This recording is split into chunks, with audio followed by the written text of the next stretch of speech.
to Fandom Academy Season 3, Episode 4. We have another great episode planned today. We have so many exciting things to talk about. But first, as always, I'm joined by my smiley co-hosts, Jaden and CJ. How are you both doing today? I'm doing really good. I'm super excited to talk some of this stuff we got going on here, especially, some Daredevils set picks that we got recently, and also the finale of Percy Jackson. So it's been a pretty good week for content, and I'm really excited to get into it. Yeah, I'm very, very excited to talk. We had the Royal Rumble this past weekend, and we started talking about that and Percy Jackson, which has been a great time. Also wrapped up this week, and there was some fun moments, including a "This Isn't You" moment, which I cannot wait to talk about. Yeah, I had a really interesting time watching the Percy Jackson finale. I really enjoyed it, and we'll get more into it. I can't believe it's over. Like, we've been talking about this for 2 Yeah. I feel like it comes so quickly, but we'll get into it later. But taking off from what Jaden said, we have had some very, very, very interesting Daredevil Born Again set pictures since the last time we recorded. And if you're trying to avoid them as much as you can, if you've already avoided them, then skip this part of the episode. But congratulations if you have avoided Yeah, them. seriously.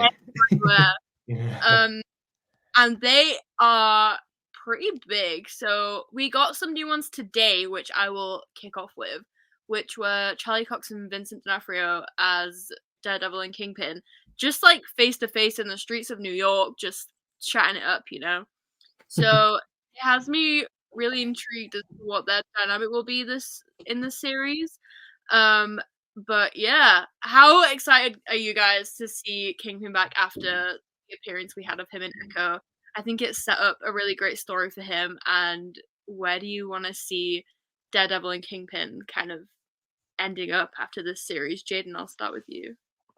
Yeah, I mean, I feel like everything that we've gotten with Kingpin in the MCU so far, it hasn't, besides Echo a little bit, it hasn't really lived up to like the Kingpin like that we know and love from Daredevil. And so I'm really just hoping that they kind of find themselves back on that brutal path of like Kingpin and Daredevil, because when they kind of bring it into the MCU, I feel like there's almost like this pressure to make it this big, huge thing. But it's like before it was on the MCU, before when it was just on Netflix and it was just the Defenders universe, it was perfect. That was like some genuinely perfect ground level Marvel that I genuinely hope they just bring back and continue. I think I'm pretty sure, and I mean, I'm sure the set photos can attest to this, that Born Again is kind of just going to be a continuation of the series that we all watched on Netflix. And so I'm just really excited to finally get that story back. There were some things from season 3 that haven't quite been resolved yet. And so to hopefully bring that into season 4, or not really season 4, technically it's a new series, but to bring that into Born Again, I'm just really excited. I really want to see Mayor Fisk. I don't know if we're going to get that in season 1, probably going to be more of like a season 2 thing, since I'm sure season 1 is going to be more of like his campaign and like the conflict that rises between him and Daredevil because of that. But yeah, I'm super excited. I'm really excited that we're getting some of the characters back from the series on Netflix. Are we naming names? Can I name names? Yeah, go for it. Oh shit. Okay, perfect. Karen Page and Foggy fucking Nelson. I've been wanting this for so long, and the fact that it's like confirmed like through a set photo and not like a rumor anymore is so beautiful. I love it so much. And it's Foggy's like new look. So he sick, looks dude. fresh. He has a fade, dude. He has a fade. He looks like the motherfucker from Pentatonics. Homie went to the Bronx for a haircut, for real. But yeah, no, I'm just really excited to see everybody back. I think we're also getting Punisher. No, not Punisher. Bullseye. The character. We're getting Punisher too, though. Like, we're getting both. And Punisher. Yeah. I was gonna say I'm waiting for John Bernthal to pop up on this set. I'm waiting for his set pictures. Yeah. Also, White Tiger. Yeah, that's new. I like that. Yeah. Which biggest takeaway. Yeah, go All ahead. right. Biggest takeaway from these set photos: this motherfucker is a slut. That's all I gotta say. Slut. He always That's has hard. been, always will be. You cannot No, change Matt literally. Murdock, okay? I love One him for thing it. One thing I was gonna say is like these set pictures, they weren't just set pictures, there were videos and you could literally hear the dialogue in these. Like, what has Yeah. happened to Marvel's security? Like, I know there's not much you can do when you're filming in the center of New York, but like you think you could do a bit better than that. You know? The snipers are gone. Right. Yeah. They've really let their guard But down. yeah, it's been wild how much content we've gotten. And I know we Mhm. talked about White Tiger, and obviously there was a picture of him kissing a character this morning. Do we know who that character is or who she's playing? I'm not sure. I'm not sure either. I'm Because really not. Someone probably knows. Honestly, full on kissing. the amount And of It's people. me. did Jen dirty. Did Jen dirty. On to the next. He's No, so but real. He's so real for that. Oh my god, I buzz. didn't even Yeah. think about that. I didn't even Yeah. think about Jen right Yeah. now. I was just like, oh yeah, he loves kissing girls. But then, yeah, I No, completely Matt Crazy. Murdock a hero for for that to real even come because to he my also mind. got them commitment issues, which me personally very relatable. He is an icon. I love him so much. The But White yeah, that's Tiger suit even though looks kind of. I hope that it looks kind of bad. Can't Yeah, lie. It I looks agree. rough. what wasn't there like debate whether that actually was White Tiger and if it was another character I cannot remember the name of, but it was like a murdery Banksy or something from the I have comics, no and it was idea. I cannot for the life of me remember the name, but I think Damon was talking about it where because there was like graffiti on the wall, and there's like a comic book character that is described as like a murderous Banksy type thing. I think there was some Oh, I speculation know. that it I could know have who you're been that talking about. There character. was like a name under the billboard, like graffiti that referred to Yeah, someone. I want to say it started with the S, but I'm not sure I really can't what it remember. was. But from what I looked up that name on comics once Damon whoever said that, it looks completely different from White Tiger. Okay. So I think this is probably White Tiger that we saw in the gas station, and I don't know who's playing him. I don't think Yeah. White Tiger was in the Netflix show, right? No. Yeah, so Glenn Powell, I don't know. Someone. You will do anything to get this man in the MCU. But It I'm is excited. kind of interesting though to see all these different characters that are coming into this It series, seems and like it's a like, big crew. yeah, I'm almost like confused as to where it's gonna go because like White Tiger, Punisher, Bullseye, Karen and Foggy, How's it gonna Daredevil, work? Kingpin, Yeah. like It maybe really Echo, seems like, even like this yeah, is getting this almost out of hand. it's gonna be world building for sure, and I can almost see it be Yeah. similar to like I don't know similar to what, but just like it's gonna introduce a lot of people very quickly, or a lot of people are gonna have like one episode type arc deals Mhm. just to establish the street level violence in New York that the MCU wants, especially going into Spider-Man 4. So I think Yeah. that's probably what we're looking at, but I do agree at one point it's gonna be a lot because a lot of these characters probably deserve more than one episode arcs. And do we want to My talk about? only Go ahead. You want to talk about the rumor that was like in the original script for Born Again before they rewrote it that Foggy and Karen got blown up in a building? Do we think that's gonna happen? I fucking hope not. I think that would just end me, actually. I don't Yeah, want That that. was the original script. They were gonna get blown up off screen. They weren't gonna be in the show. That's actually so Hell horrible. no. That's so horrible. I do think Karen Page is dying in this show. I could see that. I think I'll 'Cause die. based in the comics, I haven't read Daredevil comics, but based off just what I've learned from like TikTok and Twitter, is that she's like the Gwen Stacy almost of Daredevil. Yeah. Where no matter what you do, she's gonna die. In every So, universe. yeah. We had a nice I run don't want it. with Karen. No. It's been a good 4 No. seasons. I Might can be almost time see to them end the doing season. like with all the characters that they're introducing, where it's like I can see White Tiger having his own like spotlight series, kind of like Echo. And Yeah. kind of building off of that, like you said, kind of just introducing these characters, establishing that there is some sort of ground level something, and then kind of branch off with those spotlight series things that they introduced with Echo, which would be pretty cool. But Yeah. There's a lot to look forward to with this series, and I just hope they film it as quickly as they can and give it to me as quickly as I can because I need this in my eyeballs as soon as possible. It's going to be great. I'm very excited for it, and we will keep you up to date with any new set pictures we get, any rumors, any news. We'll be talking about it.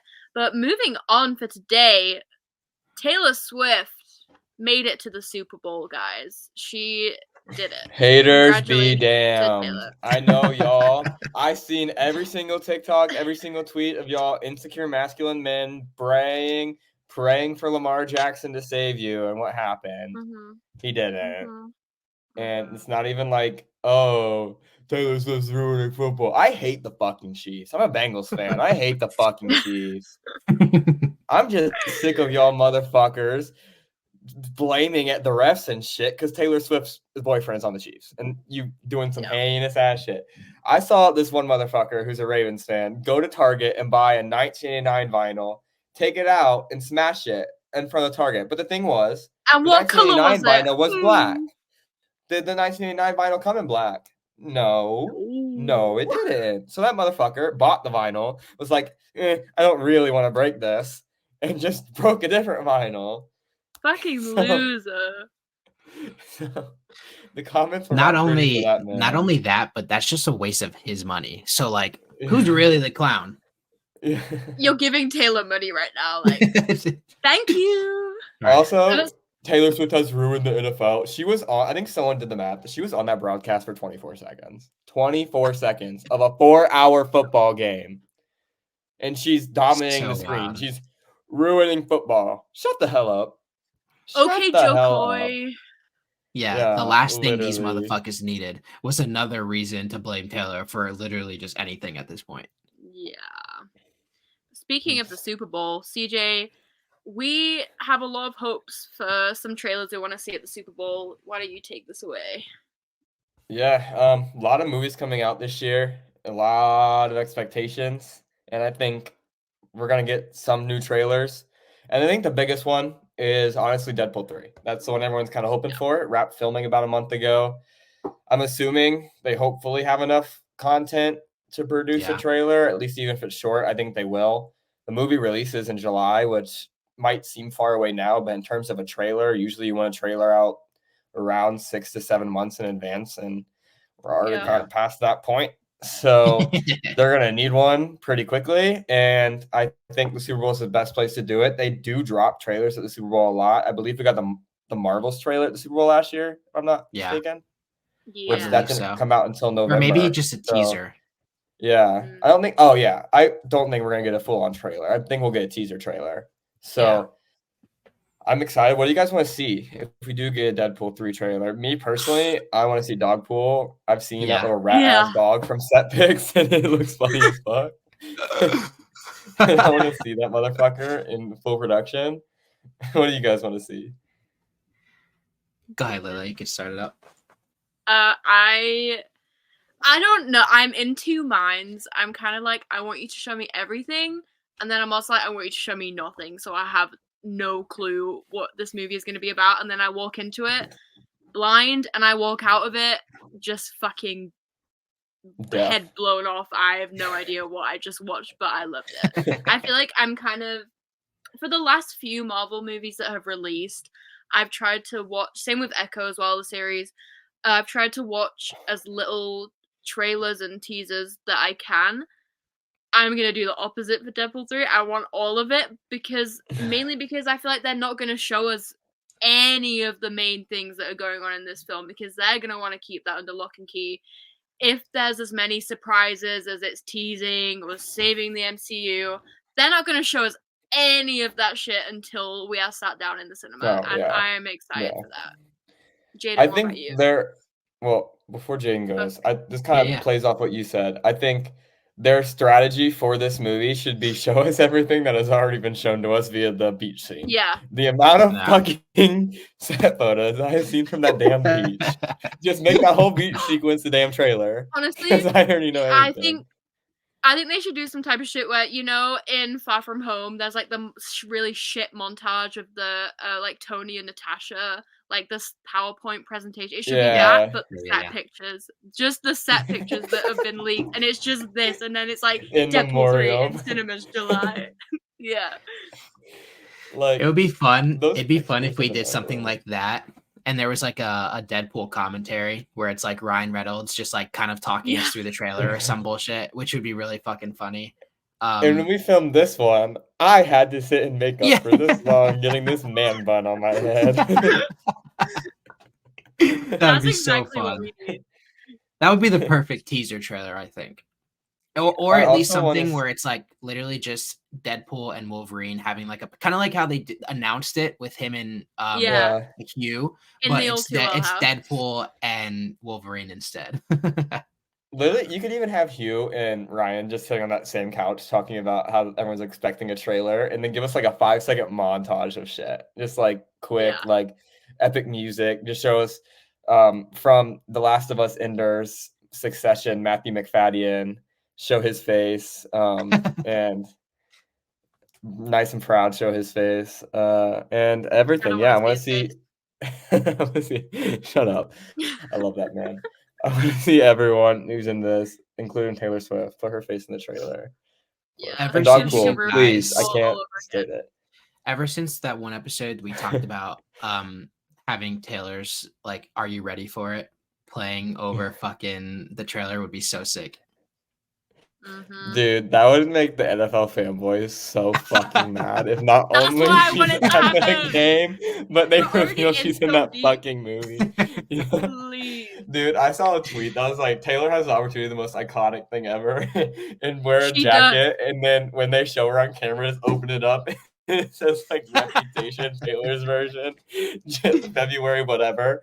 And that way everyone fucking turns into the Super Bowl at that moment in time, and it fucking crashes. And she actually does ruin the NFL. The world just fucking ends when she does that. I could Crazy. honestly, if I was her, I would be taking every opportunity to make these fucking Brads and Chads as unhappy as possible. Like, she's a bad person than me at this point. Is all I'll say.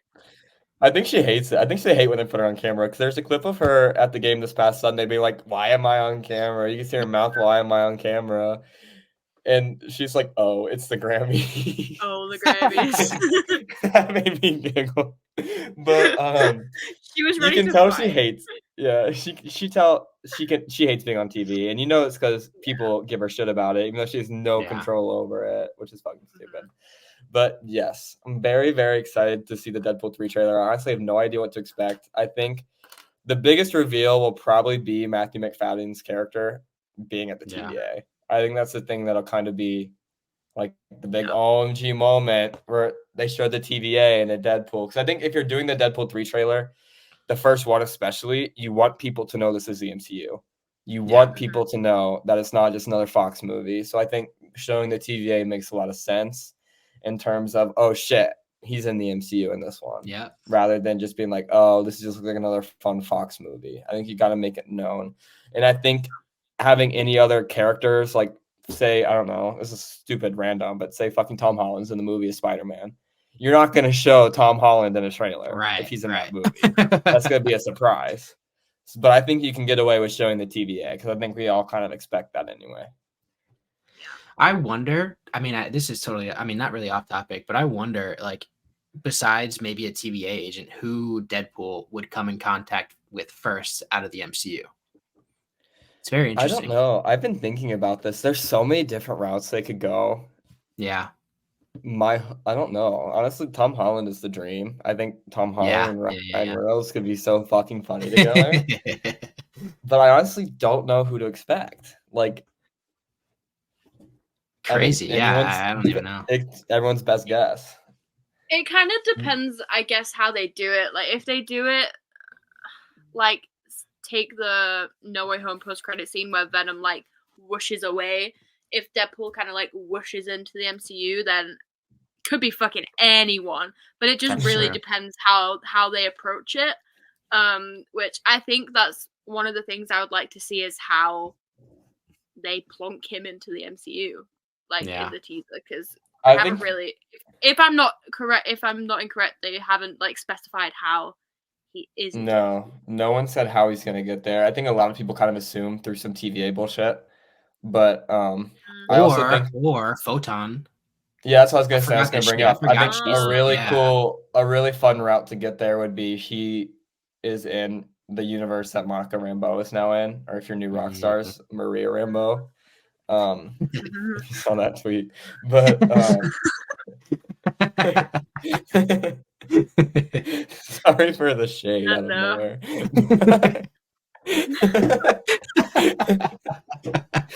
I don't know where that came from, but Fandom Academy diss track coming soon. Right. You better watch out, new rock stars. Back on track. I think it'd be really, really fun. Oh my god, I can't with y'all. Oh, that's funny. I think it would be really fun if he interacts with Monica, and she obviously wants to get back to the universe, so they work together. I don't think if Monica's in it, she'll be in it long. I think it'll be kind of like a quick, brief thing, but I think it could be a cool payoff to that post-credit scene.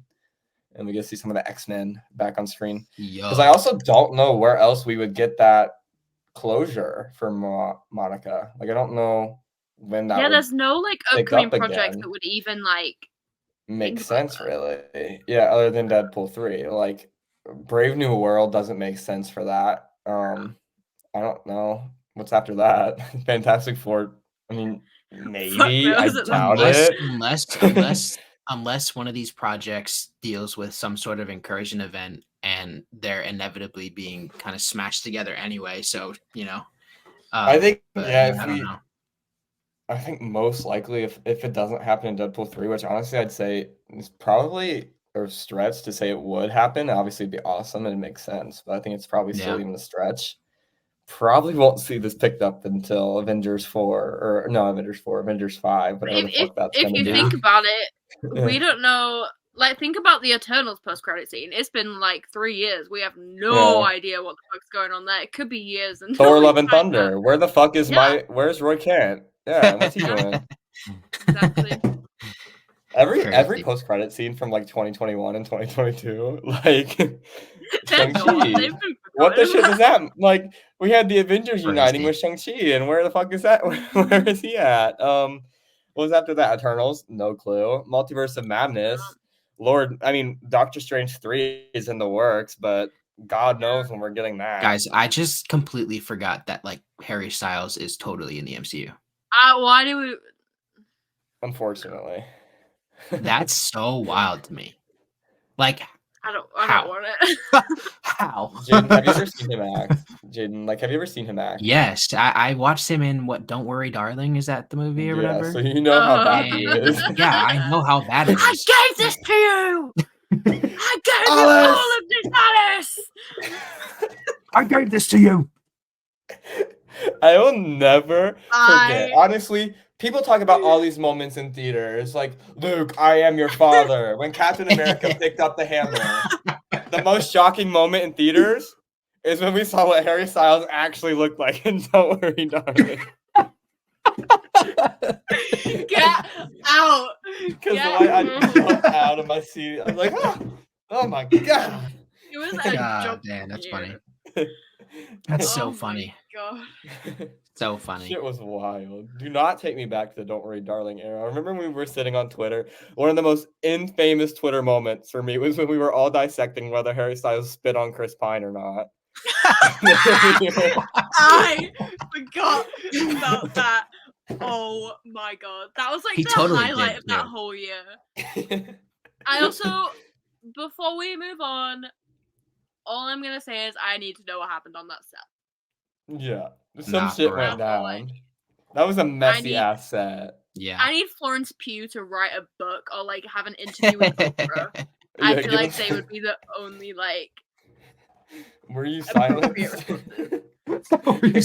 silent? How much did they pay you? Oh my God. This shit would go crazy. All right, we are so off traffic.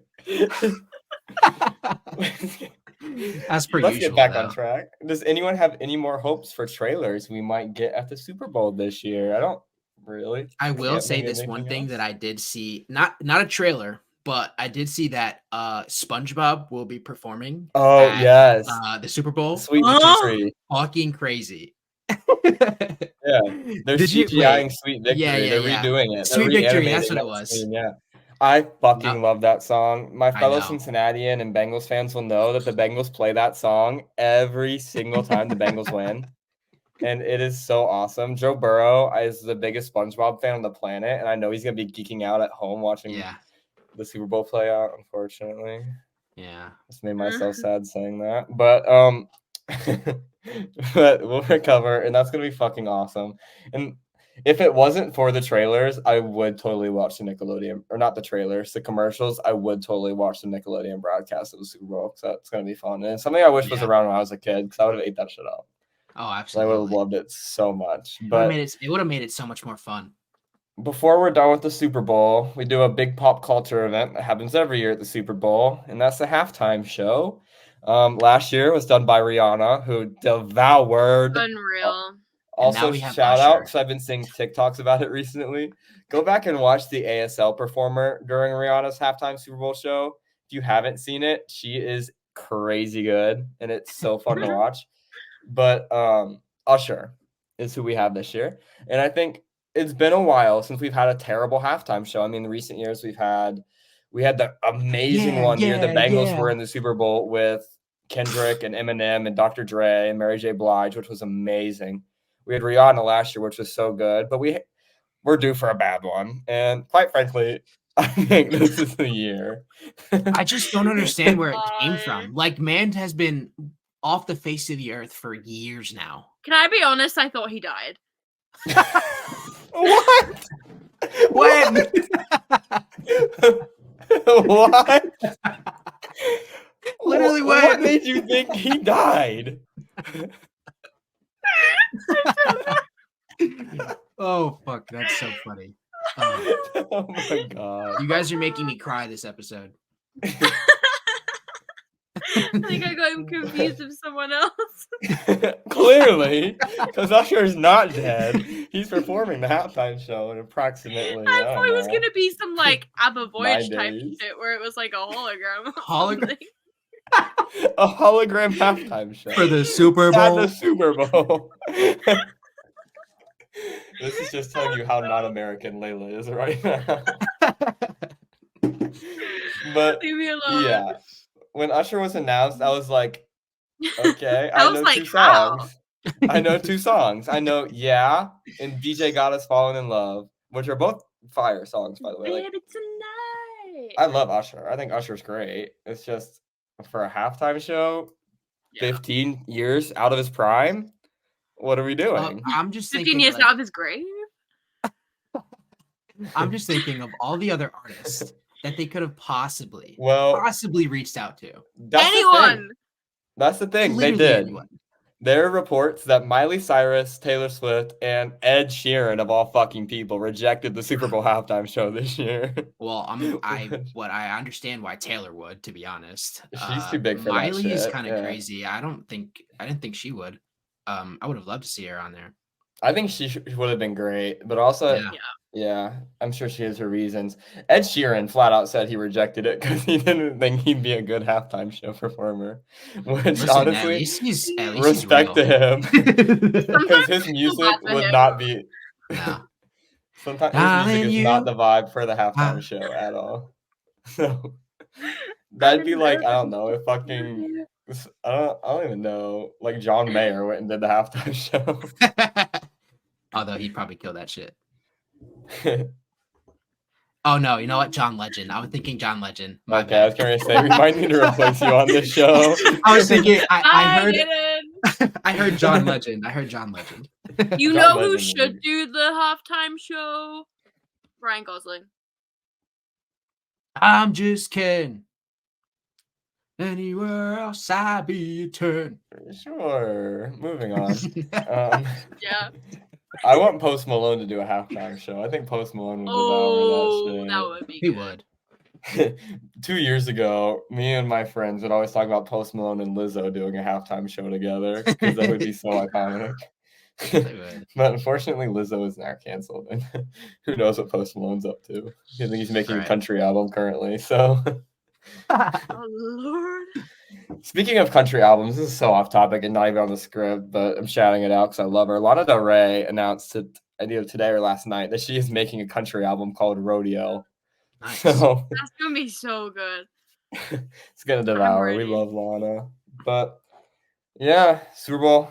We're excited. We'll update you in 2 weeks because our next episode will not be recorded before the Super Bowl, but in 2 weeks we'll be back to talk to you about what went down at Super Bowl. But yeah, Jaden, you want to take us into our next segment? Yeah, so obviously we're about a month, or literally exactly a month into 2024, and so we wanted to put together a little segment of things that we've been watching. Obviously we covered Echo, we covered Percy Jackson, we've seen a bunch of movies. I guess I'll kick us off. I've been watching Ted Lasso, and this is something that Finally. CJ and Layla have been Yes. telling me to do for a long time now, and I've finally been able to get on to Ted Lasso, and it has been a wild ride so far. I'm towards like the end of season 2, and it is a fucking gut wrenching, but also Oh, yeah. heartwarming and amazing, but also tear jerking fucking show, and I absolutely love it. It's so fun. It's so funny. I've never honestly laughed more at a character than I laugh at fucking Ted Lasso, because his So fucking funny. quips are the best thing ever. Yeah. One of the best TV shows so far that I've watched, and I'm only into season 2. I haven't even touched season 3 yet, and I'm just so excited for it. Literally, it's so good. I remember the first time I watched that show, it was just like it legitimately just changed my life in a weird Yeah. way. Like the show genuinely makes you want to be a better person. Like it Yeah. really does. And that's credit to the writing. I've said that many times on this podcast, many times in my life, and I'll say it till I die. That is the best written TV show I've ever watched in my life. It's not like 100%. dramatic like Succession or it is heartbreaking, but it's not like something you'll be suspenseful on the edge of your seat. But it really is showing you how at its core, how wholesome humans can be. And it really, really does make you just want to cry and smile. Like I cry a lot when I watch Ted Lasso, but I'm always crying with a big ass fucking smile on my face because Yeah. everyone is so perfectly written. And Jaden, by the time you get to season 3 and everyone's arcs wrap up, you're gonna be like in shambles, buddy. It's rough. I'm Good luck, scared. Jaden. Like even with Jamie Tart, like I never thought I was gonna be able to like that man. And even in season 2, I'm like, fuck, I'm gonna cry over him for sure. Like Oh, you do? That's one of the best arcs ever. When his dad pressed him in the locker room, and Oh, like, so you have seen the Manchester episode? Oh yeah. That so fucking took that's me my out. favorite moment in the entire show. That's my favorite moment in the entire show. When his dad and then Roy Kent walks up and hugs him. I sobbed. I cried like a little baby. Like it's so well written. Everyone makes sense too. Like everyone's character's motives make sense. And fucking Jason Sudeikis kills you. Good. He's so good. He's so awesome. And he looks out for everyone else so much he forgets to look out for himself. And that's the most heartbreaking fucking thing ever. But it's also very interesting the way that they take so much time to really dive into mental health and how that can look different for everybody. You don't know what somebody's going through with Jamie with his dad. You dropped the poster. Jamie with his Jamie with his dad, Beard with his insecurities, Ted Lasso with things with his divorce and everything. And even what's the therapist, the lady that they talk to, the doctor's name? I forget. Oh my god.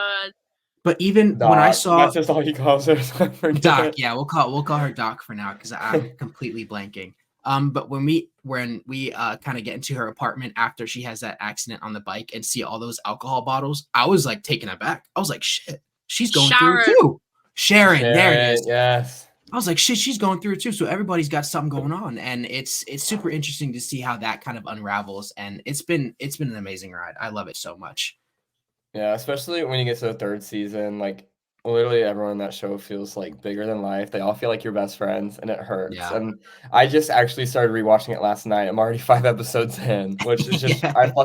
I don't binge TV well. Like I struggle to binge TV. Like I Yeah. will watch a show for like a month and then fall off for like 6 months and then go back into it. Ted Lasso is one of the few shows I've never had that problem. Like I'll watch all the way through many, many times. I love it. I will So say, like much. those 30 to 40-minute episodes are perfect. Absolutely Yeah. perfect. It tells whatever it needs to tell in that amount of time, and it doesn't feel like it's too long, too short. Like it's perfect. I will say when you get into season 3, those episodes get to like an hour, hour 15 minutes. Oh, I'm fine. I want more. Yeah, But which is that's great. I'll take Yeah. more. Yeah, They're I'll take more. perfect. Yeah. For season 3, it's that's so okay good. because I'm already Yeah. invested. Yeah, it's so good. But I guess we'll move on to what Yeah, I've CJ, I'll been pass it to you. watching. What have you been watching, bro? I have been watching, like I said, I started watching Ted Lasso last night. I've watched the entire first season of Succession, which I loved. I'm taking a little break to watch Ted Lasso and then get back into it. But so good. Kieran Culkin is the MVP of that show for me. Man, it's so funny. Layla, shut up. Get over it. No! Gonna send Pedro on his Fuck ass. Succession. It's actually like Succession is so serious, but it's also like so unserious. Like when I watch it, it's so bad because everyone Just in this looking at the family is a fuck. cast. Everyone in this family is a fucking fuck. There's like I was talking to Emma about the show the other day, and I'm like, Emma, I seriously cannot think of a single person in this show. Like out of the tons of characters that are in the show, I cannot think of one who is genuinely a good person. Like they're all fucked up. Damn.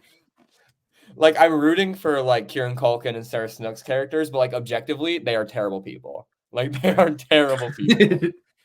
And it's so funny, but some of them are so hateable, and that's terrible. But outside of TV, I have been rewatching Star Wars movies. I rewatched Revenge of the Sith last week, and I just rewatched Nice. Rogue One. And when I rewatched Rogue One, it'd be like the first time I've watched it in probably like honestly 6 or 7 years. Like it has been a while. And I really just forgot how good that movie is. So that good. damn robot, I forget its name. The security droid that's like was for the Empire, but they like hacked and made it work for the good guys. Which also, I did not realize how much Jedi Fallen Order and Survivor reference Rogue One. They reference Rogue One like every 2 minutes in that game, whether it be the droids or the planets they go to. Like I don't know if you guys remember in Rogue One, they start on a planet called Jeddah, which is where Saw Gerrera is in that movie. Yeah. That is one of the main planets in Jedi Survivor. Like, like that is a main planet. And they talk about the city, which was destroyed in Rogue One.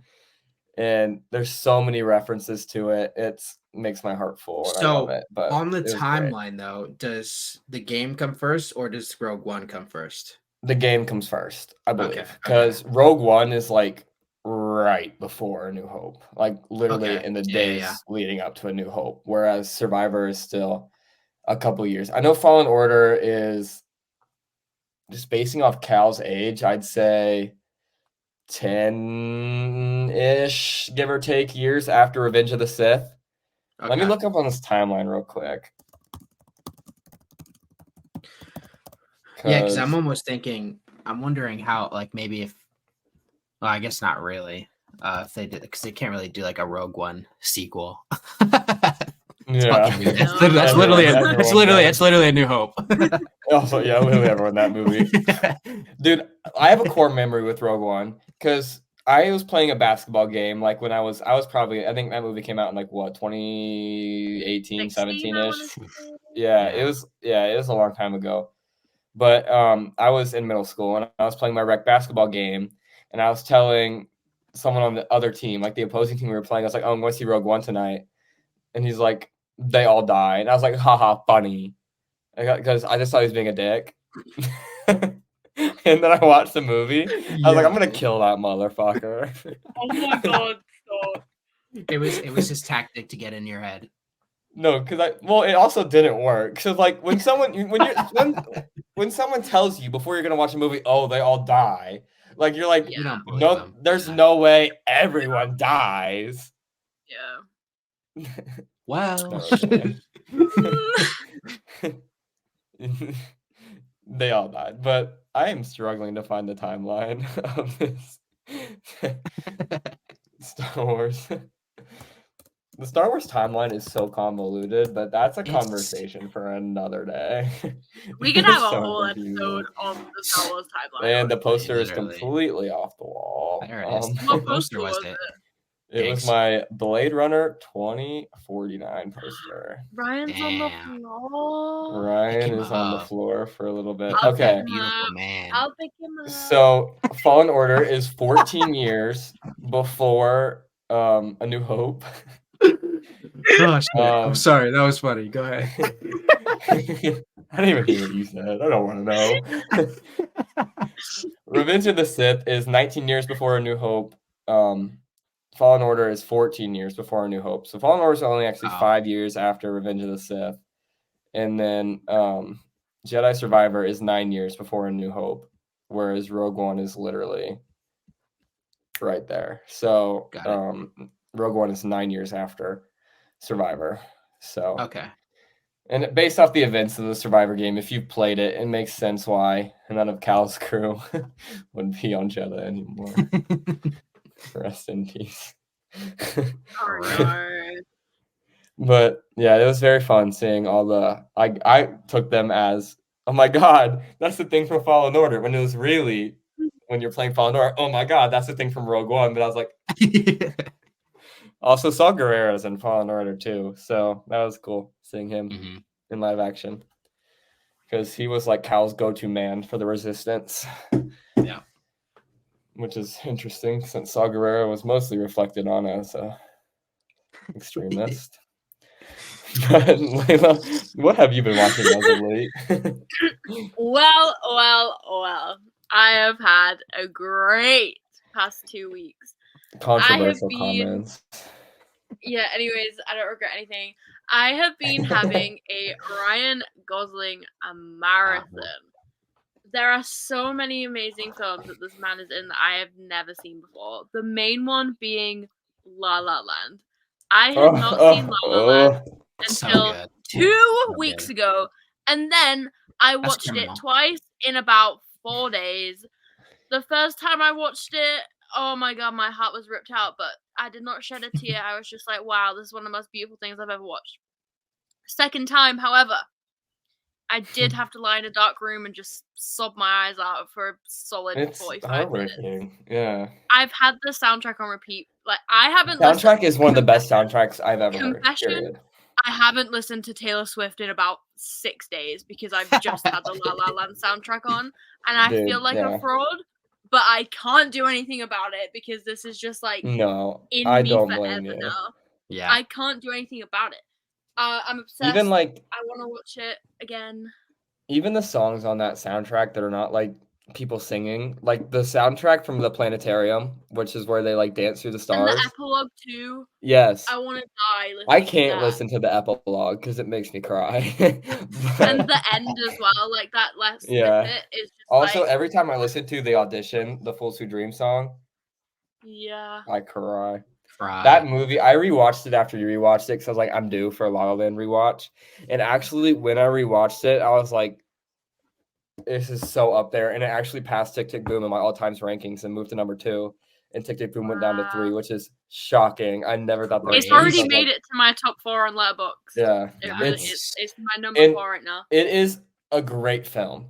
But that epilogue where it's showing her life with Ryan as they look into each other's eyes, but probably the last time is one of the most perfect montages I've ever seen in my life. Like, it is brilliant. It is perfect filmmaking. That movie is legitimately perfect filmmaking. Damien Chazelle, who's the director of that movie, is my favorite director out there. If you haven't heard of any of his other movies, they're called Whiplash and Babylon. I bet you probably have heard of them because they're also amazing. Like, he is really fucking good at his job. And La La Land is his best work.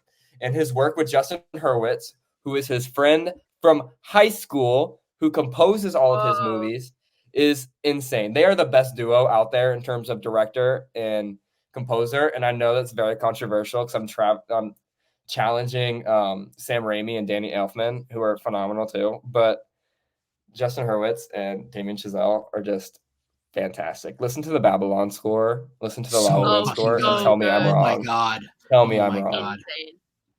because insane. Well, it's taken over my life. The other one out of the Ryan Gosling marathon that has just absolutely fucked my brain over is The Nice Guys with him and Russell Crowe. I am speaking like, yeah, there's so many examples you could pick up on. I have not loved a performance, and it's just such a stupid fucking performance as well. I have not loved a performance more than anything than Ryan in this film.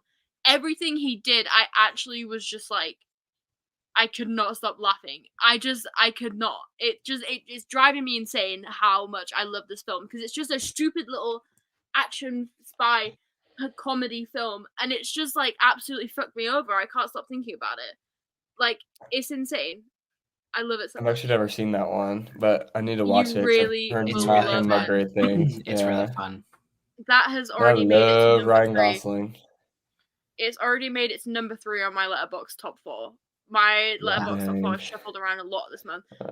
I'll just do some quick honorable mentions for my Ryan Gosling marathon. Blue Valentine is incredible. Made me never want to fall in love ever again. All Good Things, could have missed it. Lars and the Real Girl was an interesting watch. What else was there? Half Nelson is a really, really old movie. It came out in 2006. That was a really, really great film. He plays a teacher who's like a drug addict. It's a phenomenal film. Blade Runner 2049, I really, really, really fucking enjoyed. The poster that just fell off my wall. Honor de Armas in that movie slays, by the way. We can save that conversation for another day. Unreal. Only God Forgives was good. Drive, I really enjoyed Drive. Have you seen Drive? Because that's got fucking Drive was insane. And Ryan. Yeah, that was a great movie. The Notebook. A lot of people consider that Ryan's best work. Yeah.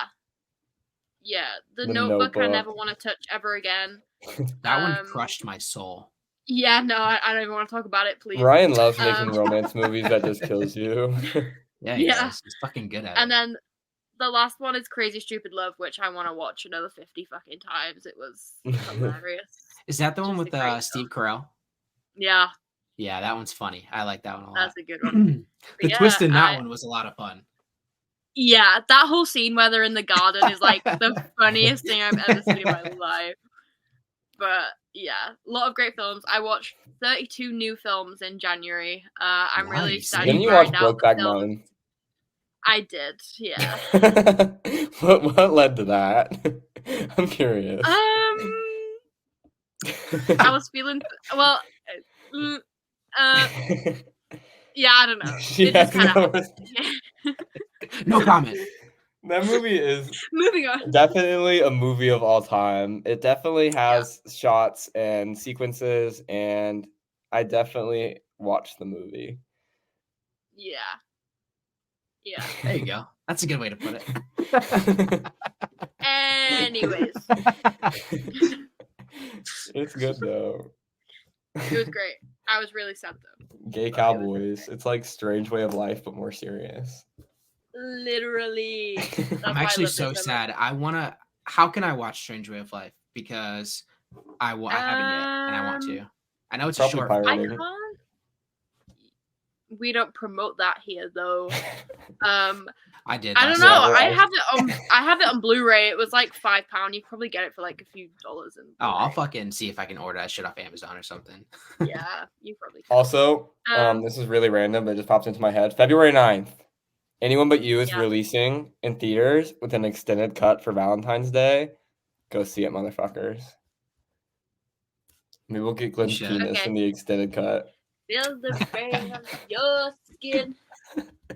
The Glenn dick cut. That's what it should be called. Extend dick cut. The glizzy cut. The glizzy cut.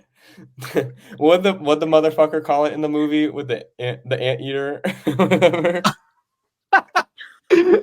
Fuck, what This is the first time we've ever talked about penises on Fandom Academy. This is due. Let's be real. Dick's cock. Okay. Moving on. Moving on. This episode is rated MA for mature Please, audiences. can we move on? Please. Please. Fandom Academy canceled after 3 seasons. It was bound to happen. Okay. All right. CJ, Well, should we talk about some wrestling? please. Well, we had a great weekend of actual wrestling, not wrestling news. That was not a great weekend for that. But Royal Rumble happened this weekend. It was really, really fun. I think the Women's Royal Rumble. KSI was not there. And Logan Paul won like a little bitch. He won via disqualification because Kevin Owens got caught trying to hit Logan Paul with knuckle rings. So Logan Paul won, and that was actually a very, very smart finish. I know I'm not giving it the credit, but it was actually very, very fun. I enjoyed it. It sets up a good rematch, probably in Perth in a couple weeks. But in terms of the actual Rumble, the Roman Reigns match was boring and it sucked, and Roman retained, but we don't really talk about that more. Let's talk about the Women's Rumble. That match ruled. I thought the Women's Rumble was the best match on the show. Bayley ended up winning the whole thing. She's headed to WrestleMania in Philly to take on either Rhea Ripley or Io Sky, and more than likely it's going to be her Damage Control buddy Io Sky, because that just makes most storyline sense. And that'll be a stellar match. But in this match, we had a lot of great moments. Naomi, formerly known as Trinity Fatu in TNA, made her return to WWE for the first time since 2022, I believe. Looked like a star, was in the match for over an hour, which is crazy. She looked like $1 million. The crowd loved her, was so excited to see her back, so that was really cool. Also, Jordynne Grace was there, which was probably the biggest surprise of the match for me, because I just didn't expect it. Still under full contract with TNA, which means WWE and TNA have some sort of working agreement, which is really, really exciting, because the crossover between the talent between those two companies could be really, really fun and cool. Jade Cargill made her official WWE debut. If you do not know who Jade Cargill is, she is a star. If you look up a picture of her, you will have to argue with me if you think she will not be in Hollywood in 10 years. She is a mega star, $1 million, looks like $1 million, and she was presented like $1 million in this match. She came in, eliminated Nia with ease after Nia Jax had like 8 eliminations. Nia Jax, by the way, who's been on a phenomenal run since her return. Shout out to Nia. But Jade looked great. And the final 3 was Liv Morgan, Jade Cargill, and Bayley. Liv Morgan, who returned from knee injury or shoulder injury, I believe, eliminated Jade, and then Bayley eliminated Liv very quickly after and is headed to WrestleMania. But in terms of the men's Royal Rumble, I don't think this one is as strong as the women, but it was still fun. Surprises included Andrade making his return to wrestling in WWE, which was really, really cool. One of the best technical wrestlers on the planet. So excited to see more of him. But in terms of surprises, Braun Breaker from NXT showed up, looked phenomenal.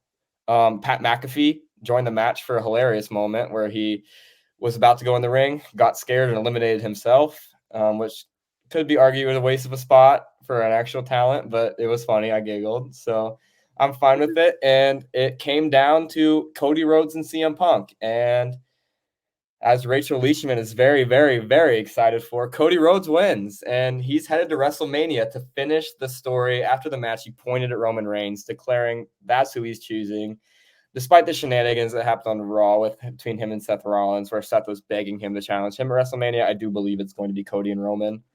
And yeah, it was a good Rumble outside of the Vince McMahon news, which Vince McMahon's a piece of shit, and that's all we really need to talk about that. So fuck him. I like it. I like it a lot. Well, moving on to our final segment of the episode. Percy Jackson is over. It's been a good 8. Well, did we get 2 episodes at first? So technically it's been 7 Yeah, weeks. so it's 7 weeks, yeah. It's been a good run. Jaden, take the Percy Jackson finale discussion away. Yeah, and I guess it's the perfect segment from wrestling into Percy Jackson finale, because in the first few minutes of the episode, not really first few minutes, but one of the first things that happened in the episode is Percy's very much so anticipated fight with Ares. I thought this was actually pretty sick. Oh, we're also getting into spoiler territory. Obviously, we knew that was going to happen at some point, so But yeah, spoilers from here until moving forward now. There was no debate whether we should spoil or not today. We were just doing it. But yeah, that the fight scene between Percy and Ares was honestly a lot of fun. It kind of solidified Percy as a force to be reckoned with. I mean, he went toe to toe with the god of fucking war and won that battle, essentially. And, you know, the way he was able to kind of pull that confidence up from himself and kind of step up to Ares like that was really cool to see. And it honestly just speaks a lot to his character development throughout the series. I thought it was done super well. CJ, I'll go ahead and pass it to you because I think this was where they kind of used a little bit of that volume that you've been you've had an issue with in the series. But yeah, I'll pass it to you to see what your thoughts are on this whole scene. So actually, I'm gonna be a little sour. I'm gonna be a little sour candy here. I did not like the Ares fight. It was way too short, and that's been a common criticism with me for a lot of the action in this show. It leaves a lot on the table. It leaves a lot to be desired, and I feel like that was the case here. It was what we saw was good. I'll give them credit. What we saw was good. The action was good. The tidal wave looked sick. It looked really good, but you know what didn't look very good? The landscape. Do you know why? Because they filmed. Because of course it didn't. Okay, so I watched the making documentary and I was kind of able to see what was the volume and what wasn't. The underworld, when they were in the forest, looked great. That was the volume. That looked good. And I think it was the blending of the practical and the volume, which made it easier to believe. That looked great. I thought most of the underworld looked great in terms of the volume. This beach that we've seen a lot of in this series, on the other hand, looked like shit. And this is my thing with the volume. I've said it many times. The good uses of the volume are the things that are not wide open spaces. Like in the Batman was the first use of the volume. They were in the city most of the time. It's a lot easier to believe it and not really think about it as much when there's a lot more going on. Mm-hmm. And I think it looks great in the Batman. They did it for the New York scenes in Percy Jackson. I thought those looked good. It's just these wide open spaces. Like the part of the underworld I didn't like was that big deserty area because you could tell they were the volume and it looked bad. And I think a CGI screen probably would look better. Whereas you look at Olympus, and I actually thought Olympus looked great. That was looked amazing. Yeah. Olympus looked really good. So I just think you got to find the happy medium with the volume. But in terms of the landscaping, don't use it, please. It drives me nuts. It's so obvious. And I honestly think people say CGI screens are just as obvious. I feel like they're more believable than that. Because sometimes the volume can look great. It's been proven it can look great. It can look good. But sometimes it looks so bad and it takes me out of it. Yeah. But yeah, I thought this episode overall was great. The Ares fight was not my favorite. But after the Ares fight, move forward to something else in these interesting first few minutes is this episode, we got a lot of Luke flashbacks. I wonder why. Layla, what did you think of the Luke flashbacks? Yeah. Great insight from Layla there. All right, moving on now. Great insight. Listen. All right, thanks for tuning in. No, go ahead. I feel bad for the people who had no idea and were like, OMG, we're getting Luke flashbacks. This is so cool. They're like, oh, they're so good friends. Had no idea what was coming. I'm gonna be real. The thing I mentioned this a few weeks ago when it was the time that I saw a tweet kind of insinuating something about Luke. And I did find out that he stole the lightning bolt. The master bolt, sorry. And I was like, yeah, okay, cool. Great news.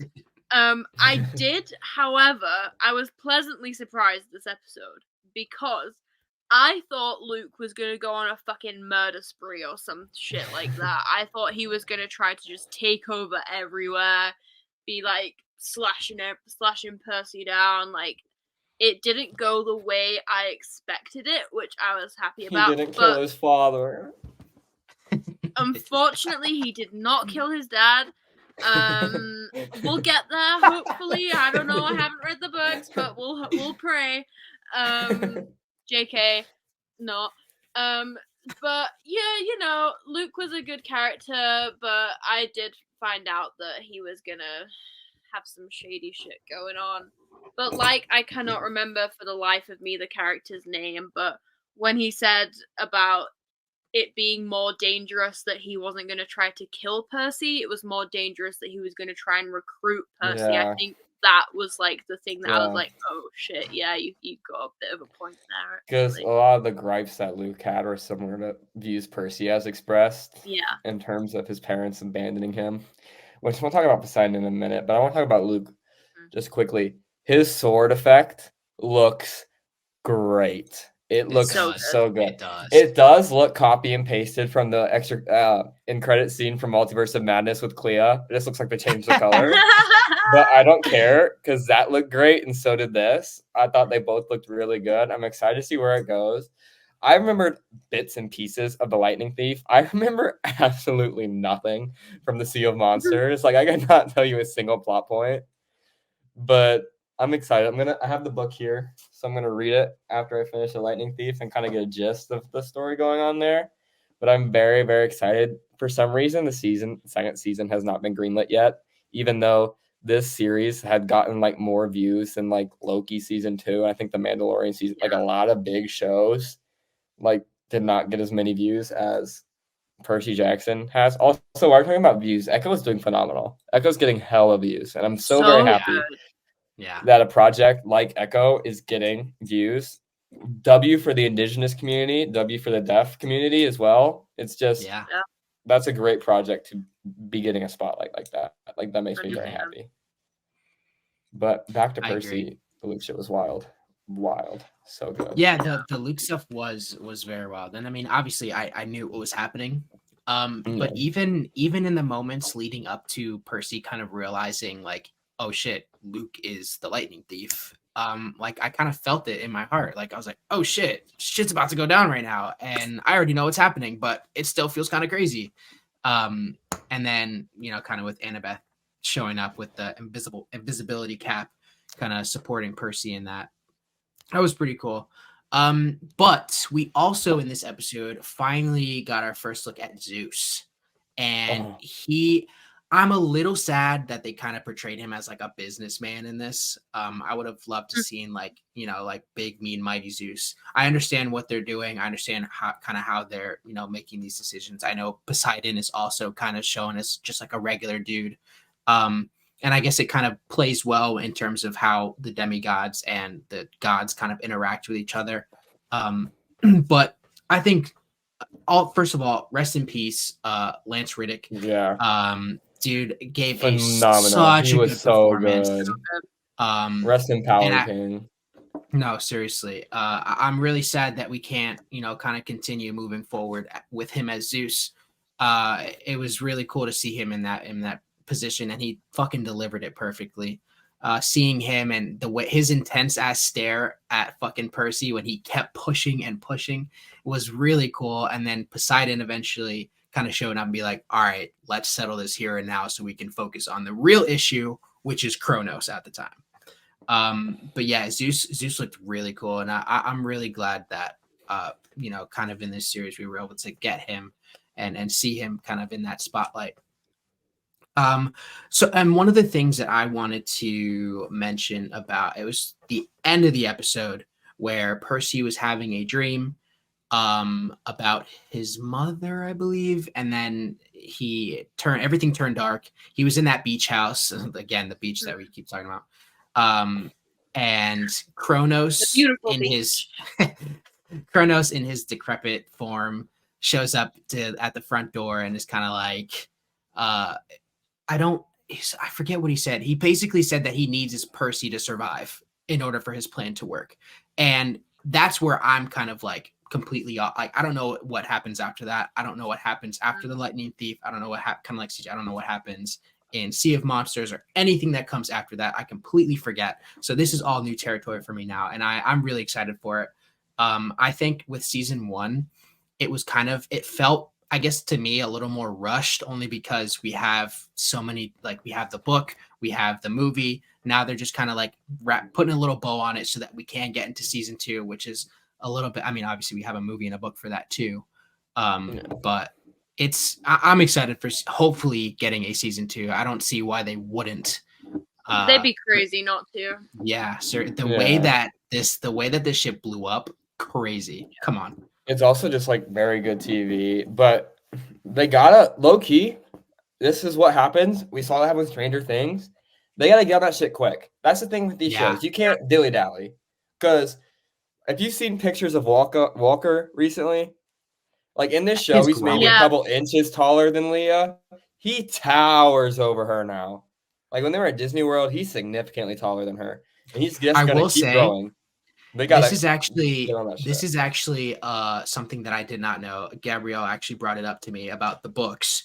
Is they're constantly emphasizing Percy's growth, like physically, like mentally, so it kind of works out that he's kind of in that growing phase. So everything that they put out, he's gonna be fucking hella inches taller, and it actually works out with how they kind of describe him in the book. So.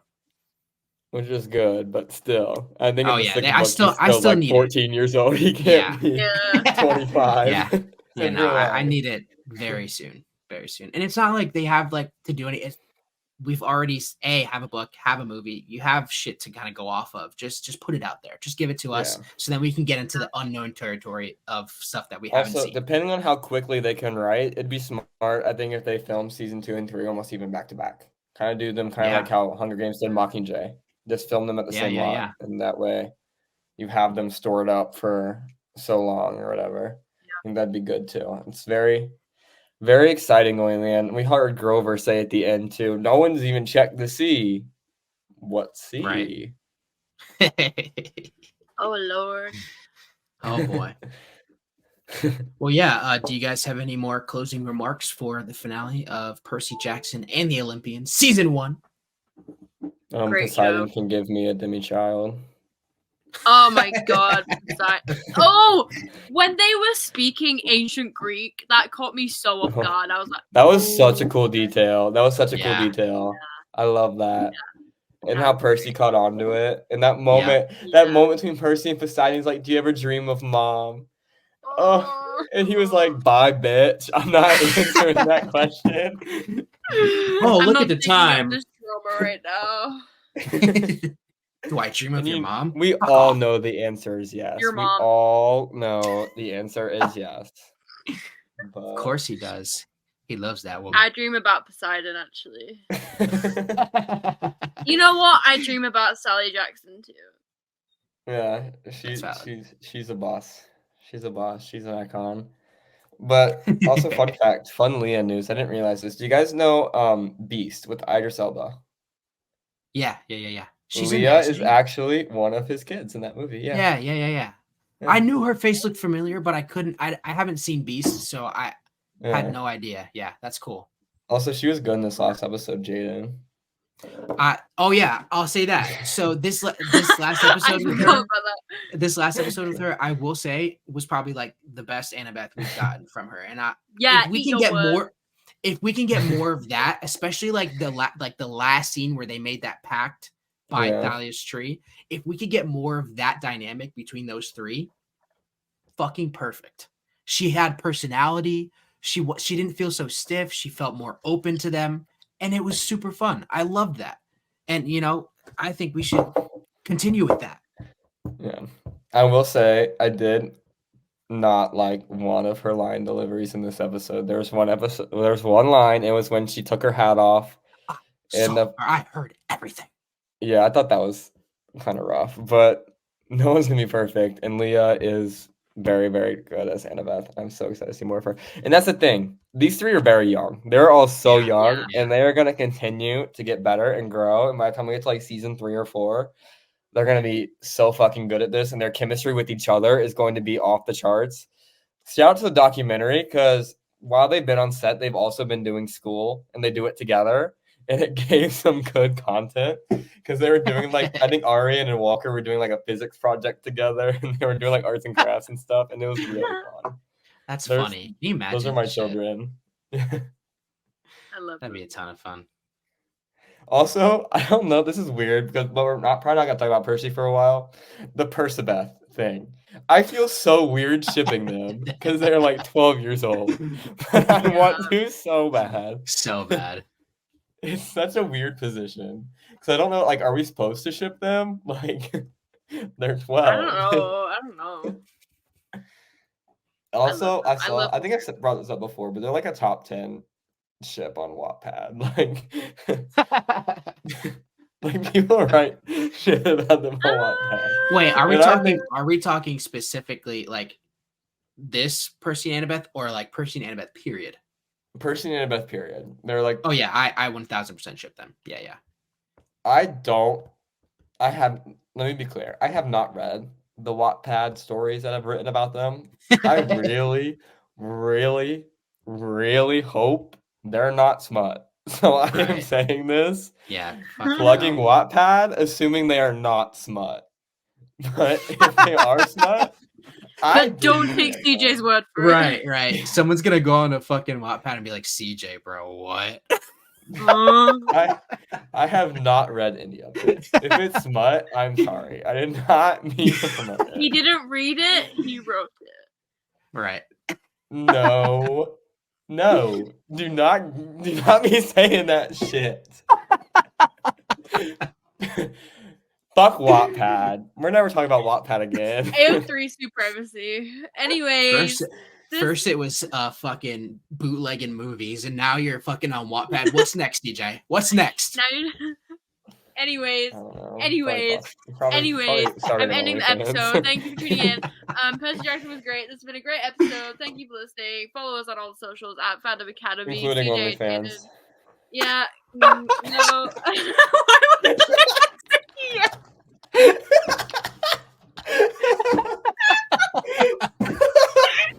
You idiot!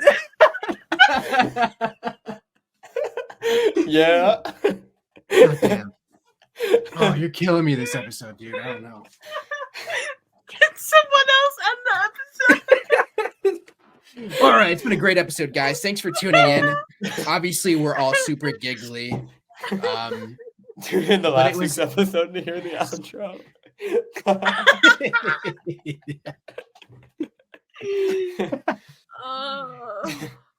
Oh my god. Yeah, so just tune in on all of our socials, as we said. CJ, where the fuck can the people find you?